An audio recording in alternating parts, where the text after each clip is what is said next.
তারিখ নিয়ে অনেকে অনেক কথা বলতেছে যে আমার ব্যাক করতে পারে বা ব্যাক না করতে পারে বা এরকম কিছু একটা ধারণা করতেছে, কিন্তু আমার মনে হয়, আমি যেটা মনে করি, সে যদি ব্যাক করতে চায় সে হচ্ছে এই দেশে নাগরিক।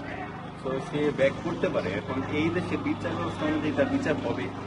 তো আমার কথা হচ্ছে, সে যদি ব্যাক করে, এটা একটা পলিটিক্যাল মুভ হবে নাকি কোন মুভ হবে সেটা বলতে পারতেছি না, কিন্তু মানুষজন আপাতত চায় না ব্যাক করুক, কিন্তু সে যদি ব্যাক করে তার হচ্ছে দেশের বিচার ব্যবস্থা অনুযায়ী বিচার হবে। আচ্ছা, আপনারা ছাত্র জনতা কি বিচার চাবেন তার? আমরা ছাত্র জনতার বিচার চাবো কি? আমাদের তো দেশের একটা কনস্টিটিউশন আছে, একটা বিচার বিভাগ আছে, তারা একটা জাজ করে যে বিচারটা দেয়। কারণ তার নামে তো অনেক মামলা তৈরি করে, তার নামে এখনো শতাধিক মামলা হয়েছে।